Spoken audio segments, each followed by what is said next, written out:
তো hello guys, আজকে আমাদের ঘরে সিদ্ধ করা হবে মিষ্টি আলু।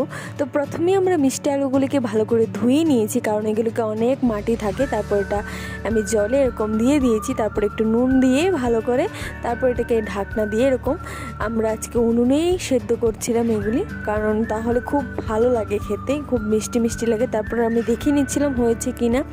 প্রায় হয়ে এসেছিলো, আরেকটু হয়ে যাওয়ার পর আমি নামিয়ে নিয়েছিলাম কয়েকটা ঠান্ডা হওয়ার জন্য।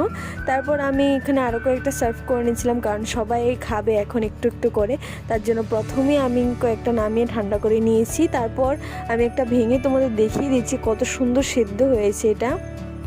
এই দেখো দেখো। তারপর আমি বাবাকে দিয়েছিলাম, বাবা বলছে খুবই স্বাদ লাগছে, আর একটু ওভার রিয়াকশন দিয়ে দিচ্ছে। তারপর আমি এখানে তোমাদের দেখিয়ে দিচ্ছি কত সুন্দর এবং নরম হয়েছে, এই দেখো। তারপর মাকে দিয়েছিলাম, মাও খেয়েছিল, তারপর আমি খেয়ে নিয়েছিলাম এখানে। আমার মিষ্টি আলু তো খুবই ভালো লাগে, স্পেশালি আমার খুবই ফেভারিট এটা। তোমাদের কার কার ভালো লাগে অবশ্যই কমেন্ট করতে ভুলবেন না।